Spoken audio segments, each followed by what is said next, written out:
Saudara-saudara sekalian yang mulia, pertemuan ini kita akan membahas tentang hukum mencuci tangan setelah bangun dari tidur.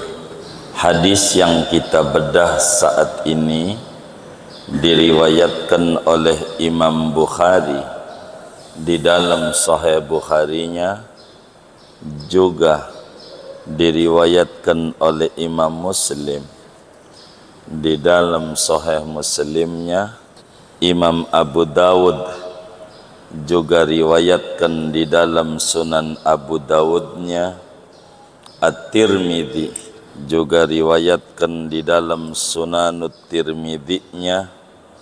An-Nasa'i di dalam Sunan An-Nasa'inya. Ibnu Majah di dalam Sunan Ibnu Majahnya. Imam Malik di dalam kitabnya Al-Muwatta. Imam Ahmad di dalam kitab Musnadnya. Inilah hadis yang akan kita bedah. Kata Rasulullah sallallahu alaihi wasallam, "Idza staiqadha ahadukum min naumi."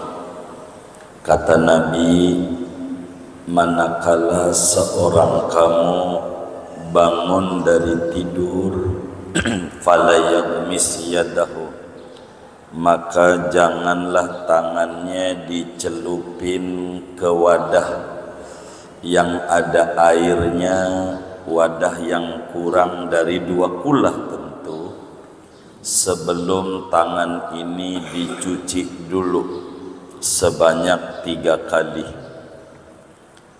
Nabi memberikan alasan, fa innahu la yadri aina batat yaduhu, karena kita enggak tahu waktu tidur tangan ini kemana jalannya.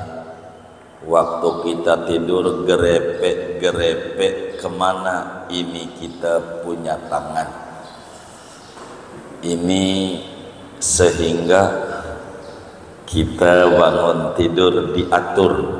Dan ini salah satu minas sunanil mahjurah, ajaran Rasulullah yang sudah banyak ditinggalkan oleh umatnya, yang punya cinta Nabi tapi tidak kerjakan ajaran ini.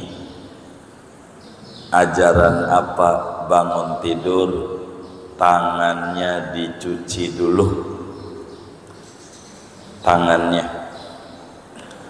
Oleh karena kajian kita Bulughul Maram, hadis hukum, karena itu saudara sekalian, bila mana seorang anak manusia tidur, maka saat tidur dia tidak sadar tangannya gerak kemana, waktu tidur tangannya megang apa. Bisa jadi tangannya waktu tidur megang jerawatnya, megang bisulnya, megang duburnya, megang tititnya, megang najis.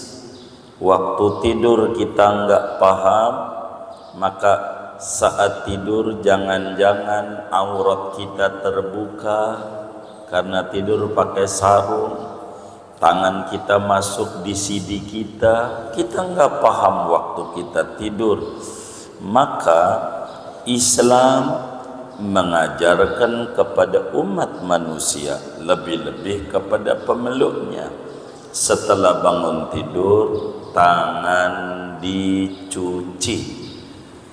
Setelah bangun tidur tangan dicuci. Dan ini ijma, semua ulama sepakat bahwa bangun tidur itu adabnya tangan ini dicuci terlebih dahulu sebelum dimasukkan kepada air yang sedikit.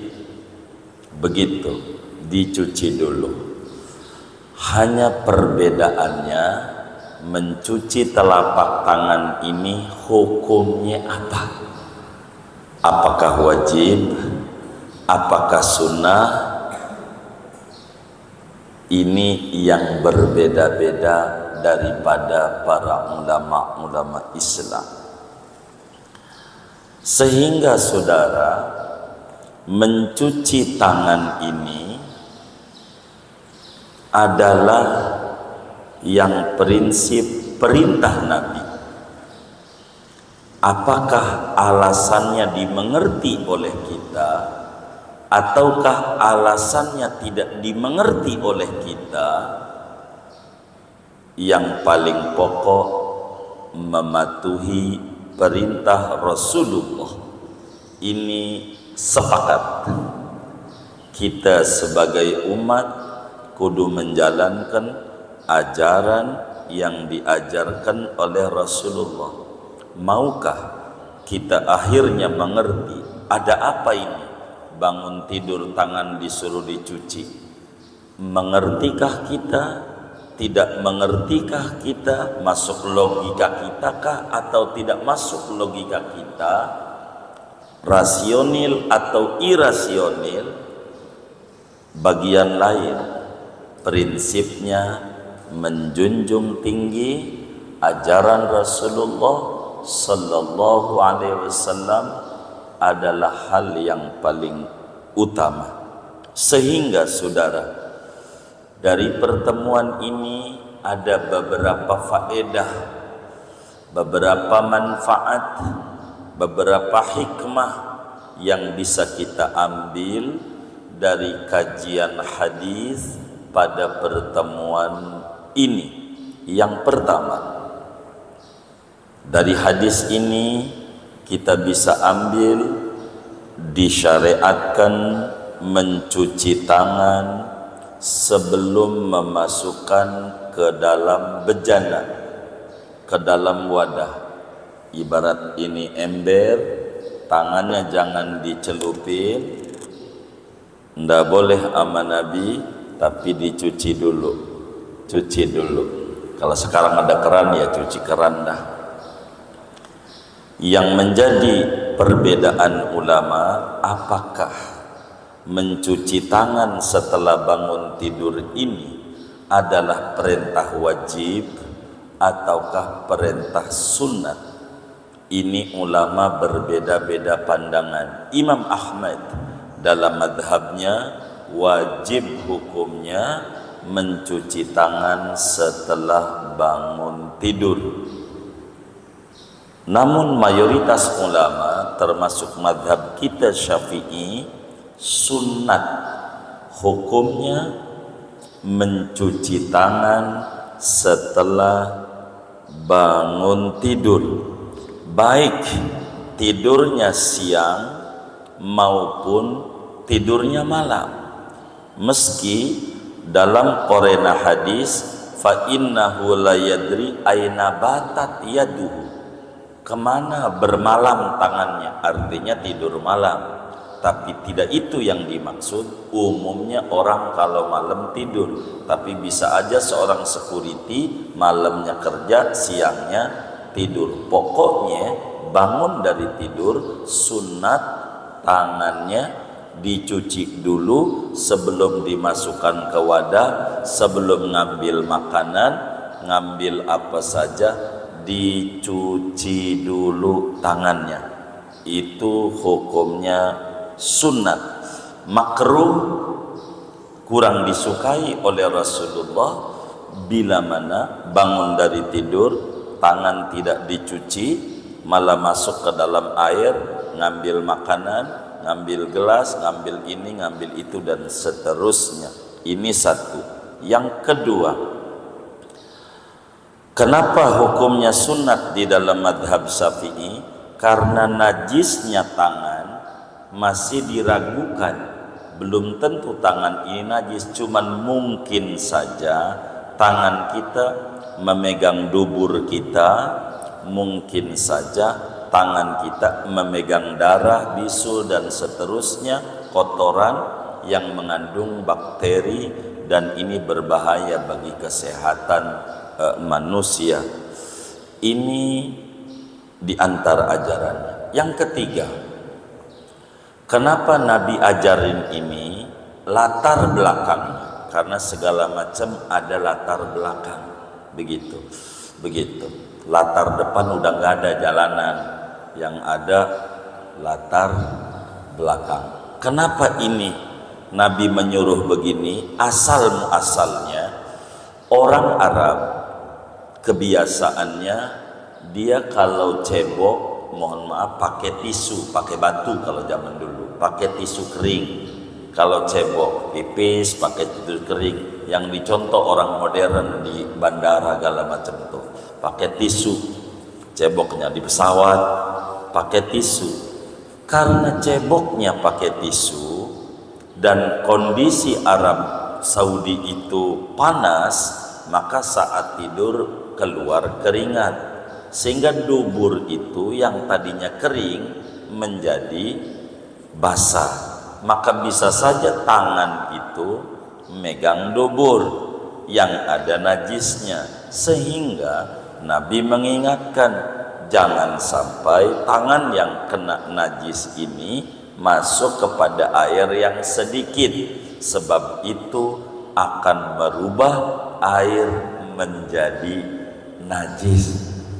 Yang ketiga, dari hadis ini kita bisa pahami bahwa air yang sedikit bila mana terkena najis maka akan menjadi najis walaupun tidak berubah.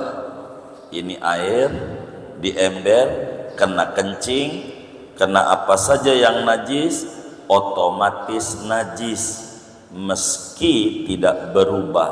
Contoh, lantai kita kena kencing anak, najis, maka kemudian dipel, kain pelnya masukin di ember. Ember ini enggak ada 2 kula 216 liter, enggak ada. Maka dengan kain pel yang kena najis masukin di ember, air ini otomatis najis, maka jadi najis. Lalu kita gosok lagi sampai kita bilang sama si mbak kita, mbak kamar juga belum sekalian, gosok juga pakai itu. Maka lantai rumah kita najis, dikasih kipas jadi kering. Pulang kita kerja dari Mercu Buana, buru-buru maghrib wudu, kita injak lantai yang ada najisnya. Rakaat 1 baca surat Yasin sampai kelar, rakaat 2 tabarok sampai kelar. Kagak sah, sebab kaki kita ada najisnya. Kalau sampai begitu dari hadis yang kita pelajari saat ini. Yang keempat, orang yang tidur manakala tangannya dicelupin di wadah yang wadah itu tidak mencapai 2 kula, maka wadah itu air itu menjadi najis. Mafhumnya, bila mana air itu banyak kayak kolam gede, lalu tangan kita ada najisnya, ini bukan materi kita. Boleh kayak tangan kita dimasukin di kali gitu, dicuci enggak apa-apa, sebab yang di Nabi komentari fil inai, pada wadah tuh ember, sehingga air itu tidak mencapai 2 kula. Sehingga air yang kurang 2 kula, jangan sampai bangun dari tidur tangan kita dimasukin ke dalam wadah sebelum dicuci dulu. Bagusnya 3 kali, sekali sudah cukup memadai sekali. Bila mana bangun tidur ini kita langsung wudu, maka ajaran nyuci tangan include pada wudu, artinya sudah cukup pada pencucian ini. Bila tidak mau langsung wudu, maka ajaran ini terpisah. Pokoknya setelah kita bangun tidur, jangan megang apa-apa sebelum tangan dicuci terlebih dahulu. Mengamalkan ajaran yang disampaikan oleh Nabi Yuna Muhammad sallallahu alaihi wa alihi wa sahbihi wasallam. Yang kelima dari ajaran kita ini adalah suluku sabilil ikhtiyat. Nabi mengajarkan kepada muslim harus mengambil jalan preventif. Karena kita tidur, enggak tahu tangan kita megang najis atau bukan. Ini diragukan najisnya, yang pasti suci, ragu.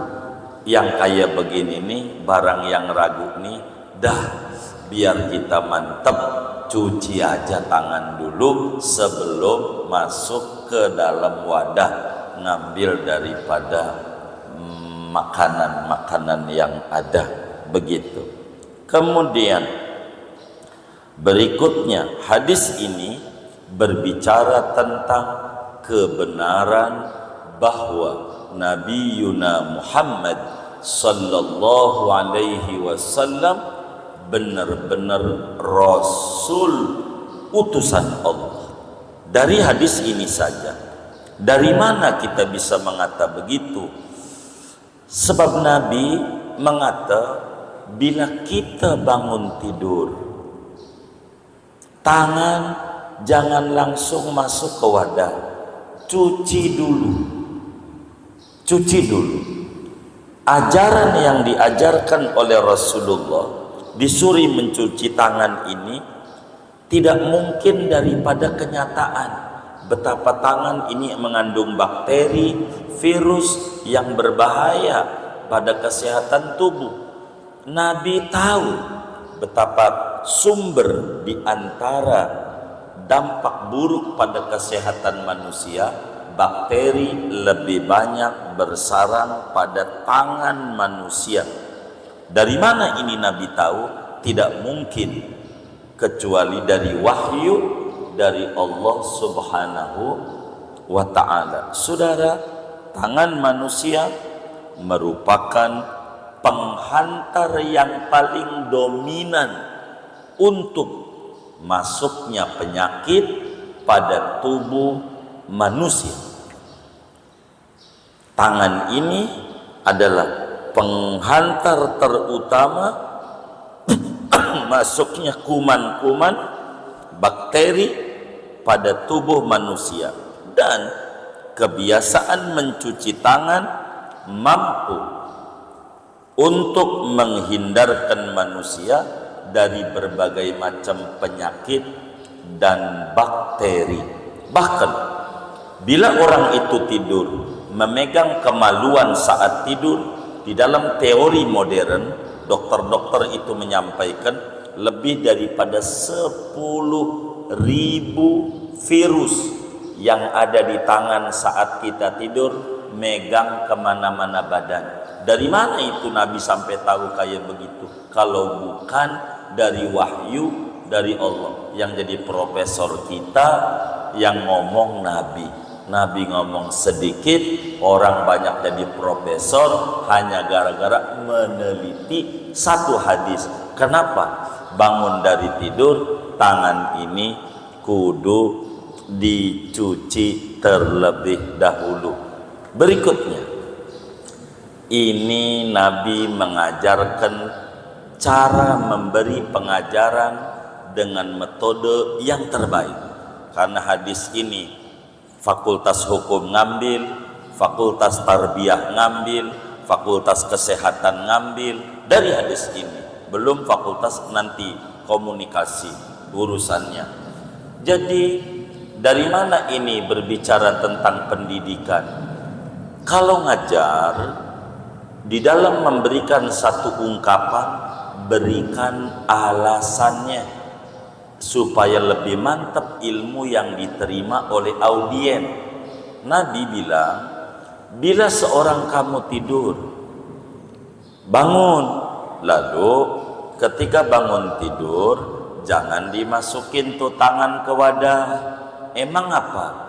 ente nggak tahu tangan itu megang apa, ini namanya alasan. Khawatir tangan kita memegang benda-benda najis dan itu akan mengganggu kesehatan kita. Maka cara Nabi mengajar, memberikan satu hukum disertai alasannya, enggak kemudian langsung aja, tapi harus ada alasan-alasannya. Dan ini pendidikan paling baik. Begitu. Orang dulu karena puyeng cara mengajarnya, maka kalau malam mau ngirim makanan ke rumah saudaranya ditutupi daun pisang nasi. Kenapa mak ditutup pisang? Takut dijilati setan. Ini alasan, walaupun alasannya enggak matang, tapi benar, ini pendidikan. Pamali, kenapa pamali? Udah pamali aja, namanya enggak ada alasan. Harus kalau memberikan sesuatu, berikan alasan-alasannya supaya ilmu itu menjadi mantap adanya. Berikutnya, dari hadis ini kita bisa ambil tentang akhlak. Betapa Nabi mengajarkan kepada kita adab-adab bangun tidur. Tinggal kita yang ngaji ini akurin bangun tidur kita. Sudahkah mengikuti tuntunan Nabi Yuna Muhammad sallallahu alaihi wasallam? Mana ada bangun tidur? Saya mau urut sebelum hadis ini. Yang pertama, kalau kita bangun tidur, kucek mata, usap wajahnya, diginiin, bangun tidur tuh matanya tuh. Baru duduk gitu, sambil tiduran kayak kucek mata mah. Atau dibalik, duduk dulu baru usap-usap wajah, kucek-kucek tuh mata tuh, biar menghilangkan rasa kantuk. Itu satu. Nabi kalau bangun tidur begitu tuh gitu. Kalau kita udah begitu, alhamdulillah. Kalau belum kita kayak begitu, alhamdulillah juga. Alhamdulillah apa? Allah kasih panjang umur, sehingga pelanggaran ajaran Nabi kita ke depan dari umur yang tersisa kita bisa sempurnakan. Itu begitu. Ketiga, jadi duduk usap wajah, atau dibalik, usap wajah lalu duduk. Jangan langsung bangun tidur jalan, karena belum stabil. Anda jatuh, tulangnya patah, yang disalahin Allah lagi. Padahal Nabi sudah diajarin bangun tidur duduk dulu, atau usap wajah dulu baru duduk, atau terserah antara dua tuh. Yang ketiga, kalau Nabi bangun tidur adalah membaca doa. Doa bangun tidur. Biasa yang kita sering baca, alhamdulillah alladzi ahyana ba'dama amatana wa ilaihin nusyur. Habis ini Nabi membaca ayat Quran surat Ali Imran ayat 191 sampai 200, sampai ya ayyuhalladzina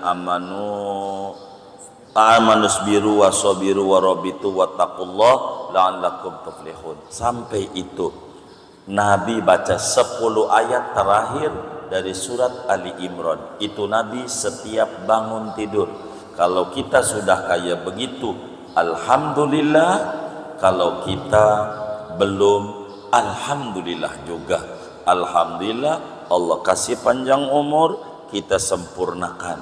Belum hafal 10 ayat terakhir dari Ali Imran, tempel, medianya banyak, ketik, fotokopi, taruh di rumah, ditempel di dekat tempat tidur. Jangan TV doang di tempat, di kamar aja dikasih TV. Ini aja nih, biar kita ngerti bangun tidur, baca itu supaya kita benar adanya. Jangan doa mau bersetubuh yang ditempel di situ. Ini jadi ribet urusannya. Karena ada seorang anak SD ditanya sama gurunya, coba doa makan. Dia doa makan, Allahumma barik lana fima razaqtana wa qina adzabannar. Cakep kata bu guru.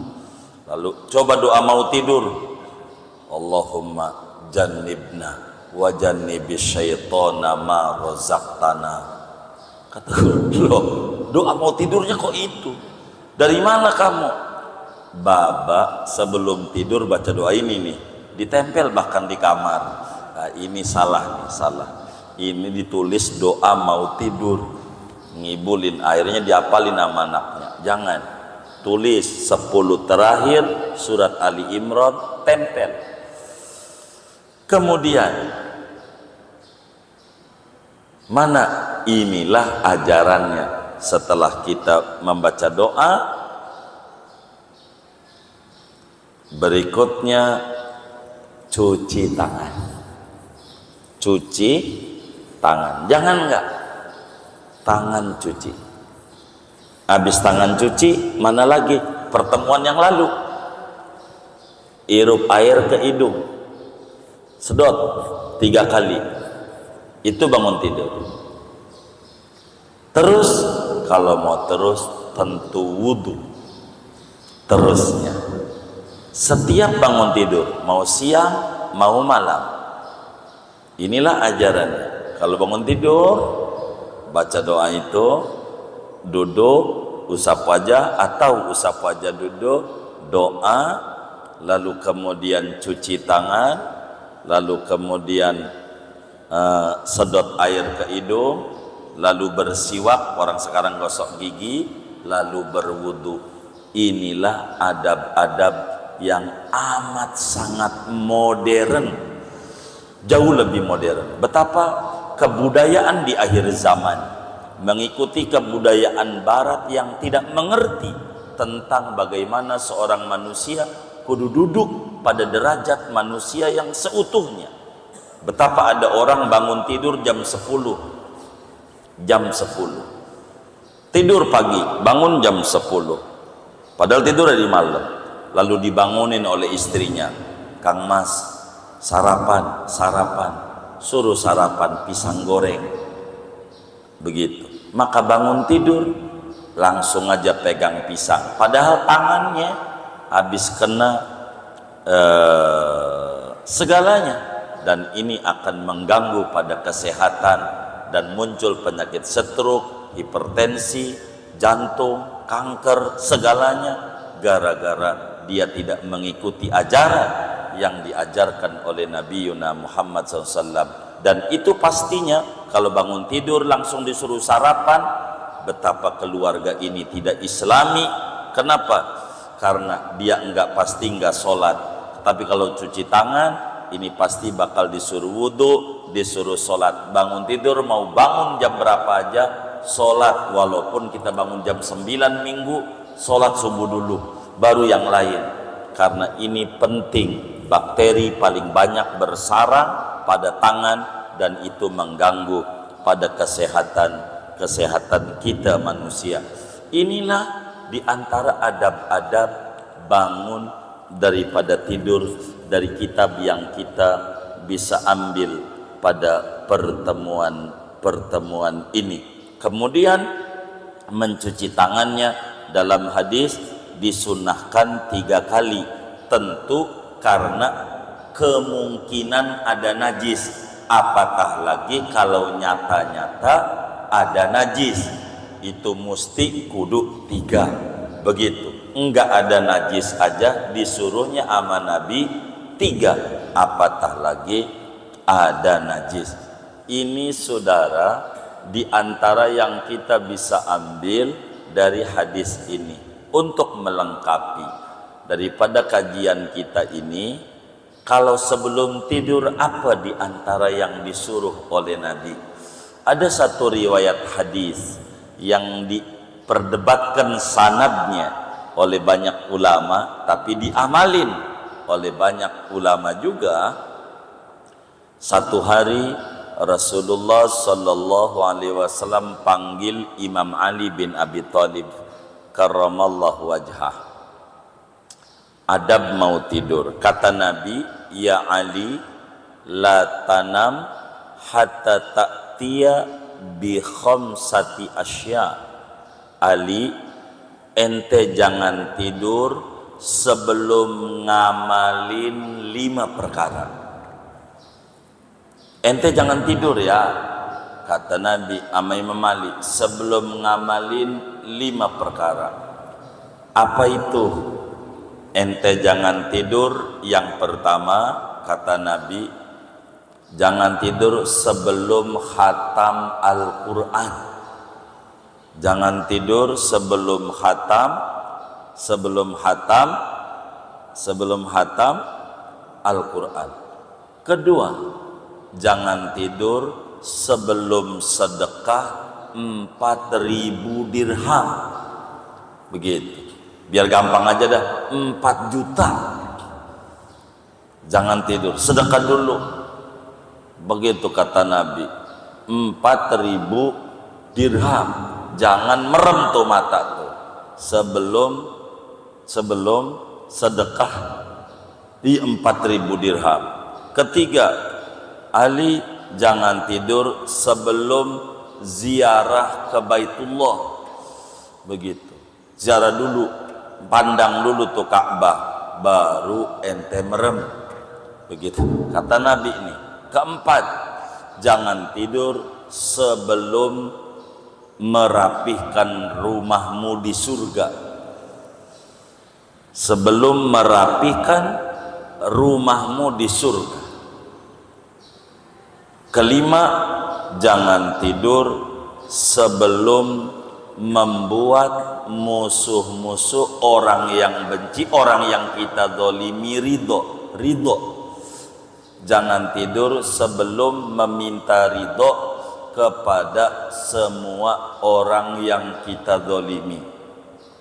Ketika Imam Ali bin Abi Thalib, saudara, dipesan sama Nabi kayak begitu, lalu Imam Ali bertanya, wa kaifa ya Rasulullah, bagaimana ini bisa sampai subuh kagak merem-merem ini?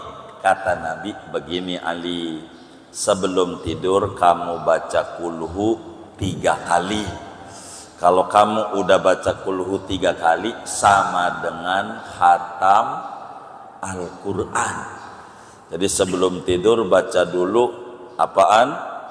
Surat kulhu berapa kali? 3 kali.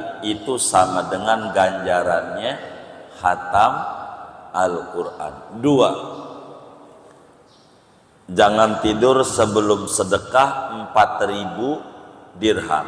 Kata Nabi, habis baca kulhu kamu baca Fatihah 4 kali.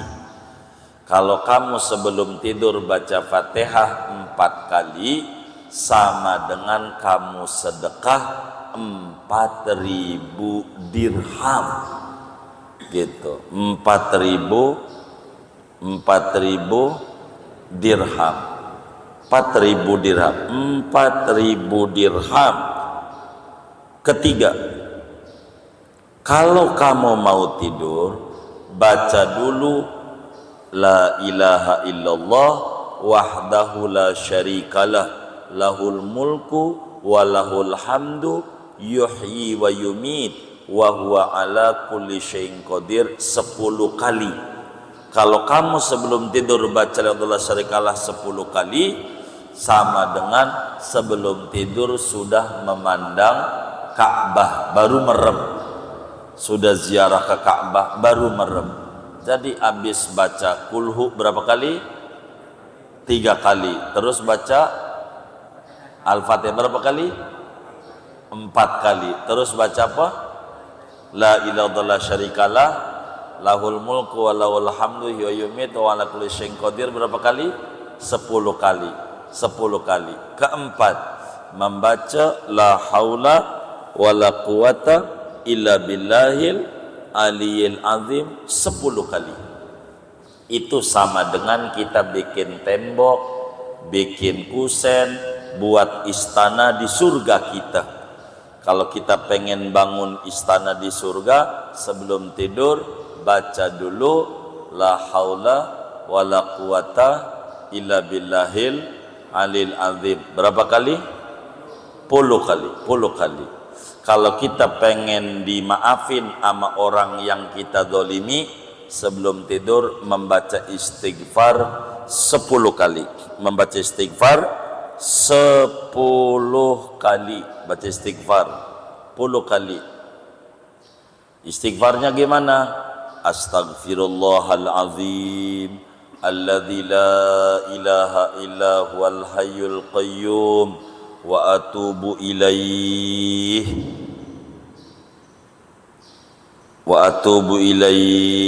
astaghfirullahalazim alladzi la ilaha illa huwal hayyul qayyum wa atubu ilaih Allahumma gfirli wali walidayya wali masyayikhi wali ahlillah walil mu'minin. Begitu sebelum tidur.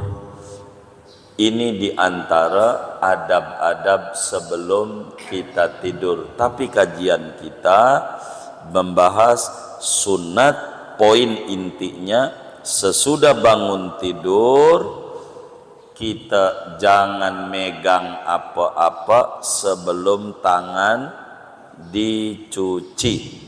Ini poin inti ngaji kita, dan ini hukumnya sunnah di dalam mazhab Syafi'i, Maliki dan Hanafi, sedang dalam mazhab Hambali hukumnya wajib adanya. Demikian yang kita bisa ambil dari begitu banyak makna yang ada pada hadis yang kita baca pada pertemuan ini. Ada yang ditanya mungkin dari materi ini atau di luarnya, sebelum doa dipersilahkan. Wallahu a'lam. Baik. Waalaikumsalam. Ini tadi ada video tadi harus cuci tangan dulu. Kemudian ada air itu.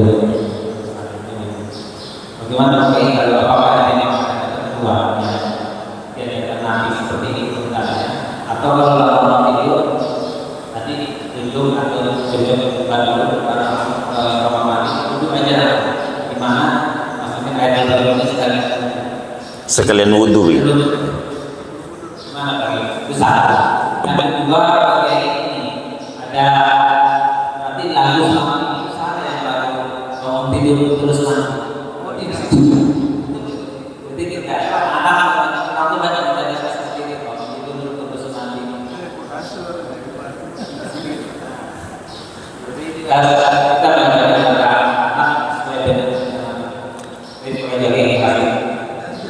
Iya, jadi begini, bagaimana itu dengan bangun tidurku terus mandi? Ini kalimat mandi ini adalah kalimat pendek yang maknanya tentu luas kalau kita berbicara dengan agama. Jadi kalimat bangun tidurku terus mandi ini, bagaimana lagu ini benar adanya, tapi tentu ada uraiannya karena dia singkat. Bagaimana ku terus mandi ini? Tentu tahapannya bangun tidur, sebelum ku terus mandi, bangun tidur ucek-ucek mata dulu, lalu duduk, lalu kemudian kita pergi ke jalan ke kamar mandi. Setelah jalan kamar mandi cuci tangan, lalu cuci tangan kita adalah masukin air ke hidung, lalu kemudian itu gosok gigi habis itu kemudian itu atau gosok gigi dulu baru ke hidung. Kalau mau langsung wudu, dari tangan, mulut, hidung, langsung usap wajah, langsung sampai kaki. Udah selesai wudu, siram badannya, baru bener itu lagu mengikuti tuntunan agama. Karena bagaimanapun harus dijabarin, kalau tidak lagu itu akan liar. Seperti di kasur ada dia, di sumur ada dia, di dapur ada dia, di mana-mana ada dia. Dia itu maksudnya Allah, maksudnya di mana-mana ada Allah. Jadi kita walaupun di kasur harus pakai adab, walaupun di dapur pakai adab, walaupun di sumur pakai adab, sebab Allah pandang kita. Ini perlu dijabarin. Tapi biarkan itu lagu, kalau diganti lagi kudu ngarang lagi, puyeng lagi zaman begini nih. lagi mikirin pilkada aja pada stres dia, apalagi mikirin ganti ngarang lagu lagi, jadi puyeng. Jadi bagaimana kalau mau disingkat bangun tidur, setelah ucap-ucap mata duduk doa langsung wudhu, itu sudah cukup memadai, begitu, sudah cukup memadai. Kalau sampai setiap bangun tidur kita langsung wudhu, amat sangat bagus. Andai karena manusia itu berbeda-beda, andai untuk wudhu ini adalah malas, begitu, malas, maka paling tidak ajaran yang parsial ini, yang satu-satu ini kita amalin. Yang penting kita tidak meninggalkan ajaran-ajaran Rasulullah di sisa-sisa umur kita, dari apa yang kita bisa lakukan. Tentu kalau seluruh kita tidak mungkin, tapi kita setapak demi setapak, setahap demi setahap, untuk kita biar sempurna ngikut baginda Nabi besar Muhammad sallallahu alaihi wasallam dalam hal yang kecil-kecil dulu, begitu, kecil-kecil dulu. Kalau nyontoh sampai sholat kakinya bengkak, berat dah kita, berat, itu banyak banget tuh sholatnya. Kita yang kecil-kecil dulu bertahap, fa insya Allah dari sana akan ada banyak keberkahan dalam hidup kita. Kurang lebih demikian Bapakku yang mulia, wallahu a'lam. Baik, boleh. Tadi nasihat Rasulullah, yang memakai Rasulullah kepada kaum tadi, bahwa dia saya selama ini kepada Fatimah, Allah diluruskan. Baik, ada beberapa ajaran, bahkan ada yang lewat Siti Aisyah, ada lewat Siti Aisyah dengan redaksi yang berbeda-beda. Kalau kemudian kita mau dikompromikan, ala kulli hal, sebelum tidur jangan langsung tidur, zikir dulu supaya ruhani kita, karena ruh ini kalau kita udah tidur akan ruhul yaqadhah namanya. Karena dalam tidur itu ada dua nyawa dalam badan kita, ada ruhul hayat, ada ruhul yaqadhah. Ruhul hayat kalau dicabut orang jadi mati, kalau ruhul yaqadhah kalau dicabut kesadarannya hilang. Yang tadinya bisa ngelihat enggak ngelihat, yang tadinya bisa dengar enggak dengar, begitu, kaya mati tapi tidak mati, itu orang yang tidur. Sehingga ruh itu kalau diisi dengan zikir akan ketemu dengan yang baik-baik, mimpinya ketemu dengan mimpi yang enak-enak, mimpi yang menyenangkan, ketemu orang soleh, ketemu ulama-ulama, ketemu kakek nenek yang baik-baik. Ini karena kita sebelum tidur diisi dengan zikir-zikir. Ini pada tataran prinsip. Ada yang kepada Siti Aisyah, ada yang kepada Siti Fatimah. Di antara yang Siti Fatimah, sebelum tidur suruh membaca Subhanallah 33, Alhamdulillah 33, Allah Akbar 33. Ini juga ada. Ala kulli hal, Nabi itu banyak mengajarkan kepada para sahabatnya, pada prinsipnya jangan kita lupa dengan Allah. Itu prinsip nampaknya. Karena riwayat ini bakalnya berbeda-beda. Kurang lebih demikian Bapakku. Wallahu a'lam.